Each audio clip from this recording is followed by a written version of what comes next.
Welcome dear rockers, कैसे हो आप सभी। तो आज हम लेकर आ गए एक ज़ॉम्बी टाइप की मूवी बहुत दिनों के बाद, जिसका नाम है 28 वीक्स लेटर। और ये मूवी दोस्तों 28 डेज लेटर मूवी का सेकंड पार्ट है, यानी कि उसका सीक्वल है। चलिए जानते हैं, और कुछ चीजें कनेक्टेड होंगी तो आपको बता दिया जाएगा। वैसे ज्यादा चीजें नहीं है कनेक्टेड। वो तो कहानी की शुरुआत में हमें वो समय दिखाया जाता है जब रेज वायरस फैलना शुरू हुआ था, यानी कि इस बार हम कुछ और लोगों की कहानियां देखने वाले हैं। इस वक्त रेज वायरस फैलना शुरू हुआ था, तब हम डॉन नाम के एक आदमी को देखते हैं जो कि अपनी वाइफ एलिस के साथ खाना बना रहा होता है। दोनों इस घर में काफी समय से छुपे हुए रह रहे हैं, क्योंकि बाहर तो चारों तरफ वायरस फैल चुके हैं और ज़ॉम्बीज़ भरे पड़े हैं। तो यहाँ इन दोनों के साथ घर में 4 और लोग रहते हैं, जिसमें जैकब नाम का एक लड़का, किम नाम की एक लड़की और साथ ही बूढ़े कपल भी है। अभी फिलहाल डॉन एलिस से बात कर रहा होता है, जिसमें हमें पता चलता है कि किसी हॉलिडे ट्रिप की वजह से डॉन एलिस ने अपने बच्चों को पिछले महीने फ्रांस भेज दिया था, और ये वायरस सिर्फ ब्रिटेन में फैला हुआ है, जिससे फॉर्चुनेटली आज डॉन और एलिस के बच्चे सेफ है और ये दोनों खतरे में हैं। ये सोचकर दोनों इमोशनल भी हो जाते हैं। अब जितने भी ये लोग घर पर है ना, सभी खाने के लिए बैठते हैं और सभी 6 लोग टेबल पर आ जाते हैं, जहाँ पर हम गौर करते हैं कि हर तरफ कैंडल्स चल रही है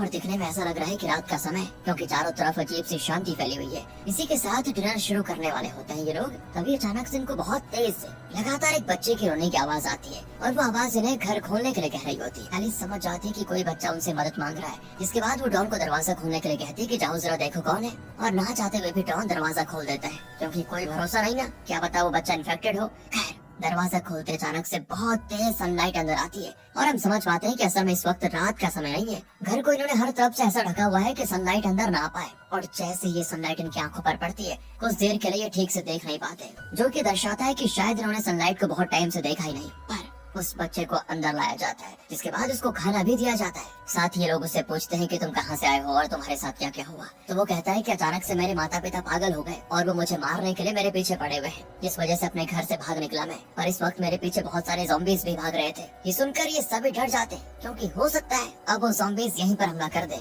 किम तो डरी हुई हालत में जरा बाहर देखने की कोशिश करती है कि क्या माहौल है बाहर का, जिसमें उसको ज़ॉम्बीज़ के बीच हलचल होती हुई नजर आती है। और तभी अचानक से एक ज़ॉम्बी बाहर से किम पर हमला कर देता है। वो किम का हाथ पकड़ लेता है और उसका हाथ बाहर खींचकर उसको कई बार काट भी लेता है। किम चिल्लाती भी है, पर वो ज़ॉम्बी से हाथ नहीं छुड़ा पाती। ये देखकर ये सभी लोग किम की मदद करने जाते हैं, पर अनफॉर्चुनेटली वो ज़ॉम्बी लकड़ियां तोड़कर घर के अंदर आ जाता है और किम पर बुरी तरह हमला कर देता है। इतना होने की देरी थी कि चारों तरफ से ज़ॉम्बीज़ लकड़ियां तोड़ तोड़ कर घर के अंदर आ जाते हैं, क्योंकि उस घर का ज्यादातर हिस्सा लकड़ी से बना हुआ था। ये देखकर डॉन, एलिस और वो बच्चा एक तरफ भागते हैं, वहीं वो ओल्ड कपल और जैकब दूसरी तरफ स्टोर रूम की तरफ भागते हैं, जहाँ स्टोर रूम में तेजी से ना भागने की वजह से वो बूढ़े कपल ज़ॉम्बीज़ का शिकार बन जाते हैं। वहीं किम तो पहले मर चुकी थी। दूसरी तरफ एलिस, डॉन और वो बच्चा एक कमरे में होते हैं, और लगता है उस कमरे में भी ज़ॉम्बीज़ भरने वाले हैं। और डॉन एलिस को अपने पास बुलाता है और उस बच्चे को वहीं छोड़ देने के लिए कह देता है, पर एलिस उल्टा डॉन को अपने पास आने के लिए कहती है, ताकि डॉन उस बच्चे को भी बचा सके। पर डॉन को भी खतरा है, और डॉन को लगता है कि अगर मैं इसको बचाने जाऊंगा तो कहीं मैं भी न मारा जाऊं। इसी वजह से वो विंडो के बाहर कूद जाता है और घर से बाहर भागने की कोशिश करता है। वहीं पीछे से एलिस डॉन को आवाज देते हुए उससे मदद मांग रही होती है, और अचानक से एलिस की आवाज आना हो जाती है बंद, यानी कि एलिस और वो बच्चा दोनों ही ज़ॉम्बीज़ का शिकार हो चुके हैं। डॉन रोते हुए ज़ॉम्बीज़ से दूर भाग रहा होता है, क्योंकि वो अपनी पत्नी को बचा नहीं पाया, और उसके चारों तरफ ज़ॉम्बीज़ ही ज़ॉम्बीज़ होते हैं जो उसकी तरफ भाग रहे होते हैं। वो बड़ी मुश्किल से नदी किनारे पहुंच जाता है, जहां वो जैकब को बोट स्टार्ट करते हुए देखता है। डॉन भी उसी बोट पर चढ़ जाता है और बोट स्टार्ट भी हो जाती है, पर तब तक एक ज़ॉम्बी जैकब को काट लेता है, और अगले पल जैकब भी दोस्तों ज़ॉम्बी में बदल जाता है, जो चलती हुई बोट पर डॉन को काटने की करता है कोशिश, और यहाँ ना चाहते हुए भी डॉन जैकब को मारकर बोट से गिरा देता है, और रोते हुए अकेला सही सलामत यहाँ से बच निकलता है। इसके बाद हमें बताया जाता है कि वायरस फैलने के 28 दिनों के बाद लगभग पूरे ब्रिटेन में ये वायरस फैल चुका था। उसके 5 हफ्तों के बाद जो ज़ॉम्बीज़ बने हुए लोग थे वो खाना न मिलने की वजह से मरने लगे। 18 हफ्तों के बाद ब्रिटेन को इस वायरस से पूरी तरह से फ्री डिक्लेयर कर दिया गया, और 24 हफ्तों के बाद ब्रिटेन में सभी चीजें फिर से सही की जा रही है। और अब हम यहाँ से वायरस के 28 हफ्तों के बाद का सीन देखने वाले हैं। अब हम डोयल नाम के एक डेल्टा फोर्स ऑफिसर को देखते हैं, जो कि एक स्किल्ड स्नाइपर भी है, जिसका काम होता है कि वो पूरे दिन शहर की निगरानी करे, और जैसे उसे कोई ज़ॉम्बी दिखे वो तभी उसको मार दे। डोयल की तरह कई सारे ऑफिसर शहर में हर वक्त निगरानी करते हुए रहते हैं, और फिर हमें पता चलता है कि नाटो ने ब्रिटेन पर कंट्रोल कर लिया है, और अब अमेरिकन आर्मी ब्रिटेन को संभाल रही है। इसी के साथ लोगों को वापस ब्रिटेन लाया जा रहा है, क्योंकि अब ज़ॉम्बीज़ ना के बराबर ही बचे हुए हैं, और इस तरह लोगों को बुलाकर फिर से नॉर्मल लाइफ शुरू करने की कोशिश की जा रही है। और जिस शहर में सभी को रखा जा रहा है ना, उसका नाम है डिस्ट्रिक्ट 1, जो कि हर तरफ से सेफ और सिक्योर जगह है रहने के लिए। मतलब इसके बाद हम स्कारलेट नाम की एक अमेरिकन डॉक्टर को देखते हैं, जो हाल ही में डिस्ट्रिक्ट 1 में आई होती है, क्योंकि अब लोग डिस्ट्रिक्ट 1 में आने लगे हैं, क्योंकि वो सेफ है ना। और इस डॉक्टर का काम लोगों की हेल्थ चेक करने का है। स्कारलेट के साथ कई डॉक्टर्स भी आ जाते हैं वहाँ पर, आगे हम देखते हैं कि डॉन के बच्चे टैमी और एंडी भी फ्रांस से लौट आए हैं और उनके साथ कई ऐसे लोग हैं जो यहाँ पर बचने के लिए आ चुके हैं। कहाँ? डिस्ट्रिक्ट 1 में। तो इन सभी लोगों को सबसे पहले चेकअप के लिए भेजा जाता है, जिस दौरान इनको ये भी पता चलता है कि ब्रिटेन में क्या क्या हुआ था इतने टाइम तक, कैसे लोग मारे गए, कैसे वो ज़ॉम्बी में बदल गए, ये सारी चीजें इनको पता चलती है। अब चेकअप के दौरान टैमी का चेकअप इसीलिए हो जाता है। वहीं स्कारलेट नोटिस करती है कि एंडी की आंखों का कलर थोड़ा अलग है, यानी कि दोनों आंखों का कलर थोड़ा अलग है। ये देखकर स्कारलेट उससे पूछती है कि क्या तुम्हारे परिवार में किसी और का भी आंखों का कलर ऐसा है? तो एंडी जवाब देता है कि मेरी माँ की आंखों का कलर भी अलग ही था। यानी कि दोस्तों एलिस के फीचर ही एंडी को आए थे, इसलिए उसको ऐसी आंख मिली थी। अब आगे डॉन टैमी और एंडी को घर लेकर आ जाता है, जो कि असल में उनका घर नहीं होता। असल में डिस्ट्रिक्ट 1 को संभालने की जिम्मेदारी में डॉन को भी जिम्मेदारी दी जाती है और वो इस डिस्ट्रिक्ट का एडमिनिस्ट्रेटर होता है, जिस वजह से उसे डिस्ट्रिक्ट में हर जगह का एक्सेस होता है और उसको रहने के लिए एक बढ़िया घर भी दिया जाता है। डॉन फिर टैमी और एंडी को वहीं पर लेकर आता है ताकि उसका परिवार सेफ रहे, जहाँ वो उनकी मॉम की मौत के बारे में बच्चों को बताता है कि किस तरह ज़ॉम्बीज़ ने उनको मार डाला। पर हालांकि वो ये बात छुपा देता है कि उस वक्त एलिस को बचाने के लिए वो नहीं गया था, वो खुद एलिस को छोड़कर भाग गया था, ये बात नहीं बताता हो। बेचारे बच्चे अपनी माँ की मौत की खबर सुनकर बड़े दुखी होते हैं। रात में उसको नींद नहीं आती, एंडी को मतलब उसे अपनी मॉम का चेहरा भी ठीक से याद नहीं आ रहा होता है, क्योंकि काफी टाइम हो गया था देखे हुए, जिस वजह से अगली सुबह एंडी और टैमी अपने पुराने घर जाने का फैसला करते हैं, जो कि यहाँ से पास ही में होता है। पर हाँ, वो डिस्ट्रिक्ट 1 के बाहर है और सेफ एरिया में नहीं आता वो। अब सुबह डॉन के अपने काम पर जाने के बाद टैमी और एंडी अपने पुराने घर की तरफ जाने लगते हैं और इस दौरान वो कर देते हैं सेफ एरिया को क्रॉस और चले जाते हैं डेंजर जोन में, और ये होते हुए डोएल उनको देख लेता है। दोनों फिर अपने पुराने घर पर पहुँच जाते हैं, जिसकी हालत बहुत ही बुरी होती है, और वहीं से दोनों अपनी फैमिली और मॉम की फोटोज और पुरानी चीजें लेने लगते हैं कि तभी एंडी को ऊपर के कमरे से कोई आवाज आती है, और जैसे ही वो ऊपर के कमरे में जाता है उसे शॉकिंगली अपनी मॉम एलिस जिंदा मिलती है। एलिस अभी भी जिंदा है दोस्तों, और वो पूरी तरह से शॉक स्टेट में होती है। अब एलिस को देखकर एंडी उनको गले लगा लेता है, पर एलिस ज़ॉम्बी से कैसे बच पाई ये हमें आगे पता चलेगा। वहीं पर आर्मी के ऑफिसर्स भी आ जाते हैं, और जैसे ही एंडी और टॉमी घर से बाहर निकलते हैं ना, उन्हें सामने ऑफिसर्स खड़े मिलते हैं, जो कि उन्हें वापस सेफ जोन ले जाने के लिए आए हुए थे। और तभी ऑफिसर्स को भी घर के अंदर एलिस जिंदा दिखती है। सीन यहाँ से शिफ्ट होता है और हम एलिस को क्वारंटाइन रूम में डॉक्टर स्कारलेट के साथ देखते हैं, जो एलिस का चेकअप कर रही है। हालांकि इस दौरान एलिस स्कारलेट के किसी भी सवालों का जवाब नहीं देती, क्योंकि वो जवाब देने की हालत में नहीं है अभी। पर चेकअप करते हुए स्कारलेट को ये भी पता चलता है कि एलिस को किसी ज़ॉम्बी ने काटा तो था, पर एलिस के पास बहुत ही यूनिक और स्ट्रॉन्ग इम्यून सिस्टम है, जो कि इस ज़ॉम्बी वायरस से लड़ पा रहा है। इसी वजह से एलिस ज़ॉम्बी में नहीं बदली, और डॉन के जाने के बाद से एलिस अपने घर में छुप कर रह रही थी। अब ये बातें आर्मी जनरल को भी पता चल जाती है कि एलिस के ऊपर ज़ॉम्बी का इफेक्ट नहीं होता, पर उसके शरीर में अभी भी ज़ॉम्बी वायरस है, जो अगर किसी दूसरे इंसान के शरीर में चला जाए तो वो इंसान तो ज़ॉम्बी बन ही सकता है। ये जानकर जनरल एलिस को मार देने का ऑर्डर देते हैं, पर तभी स्कारलेट बीच में आकर जनरल से बात करने लगती है और उनको समझाती है कि एलिस के ब्लड से हम एक ऐसा वैक्सीन बना सकते हैं जो कि ज़ॉम्बी वायरस से लड़ सकता है, और जो ऑलरेडी ज़ॉम्बीज़ हैं शायद उनको इंसान भी बना सकता है। ये सुनकर जनरल एलिस को मारने का फैसला रोक देते हैं। दूसरी तरफ अब इस बारे में जैसे डॉन को पता चलता है तो वो भागते भागते एलिस से मिलने पहुंच जाता है, जहां उसे अपने बच्चे एंडी और टैमी मिल जाते हैं सामने, जो कि डॉन पर इस वक्त बहुत ही गुस्सा होते हैं, क्योंकि डॉन ने उनको कहा था कि उनकी माँ मर चुकी है, पर एलिस तो अभी जिंदा है। डॉन खुद भी बहुत ज्यादा शॉक में होता है कि एलिस कैसे इतने ज़ॉम्बीज़ को सरवाइव कर पाई। इसके बाद एलिस से मिलने वो क्वारंटाइन रूम में जाता है, और इस दौरान क्वारंटाइन रूम के पास कोई नहीं होता। स्कारलेट जनरल से बात करने के लिए गई होती है, और वहाँ आर्मी के ऑफिसर्स भी नहीं होते,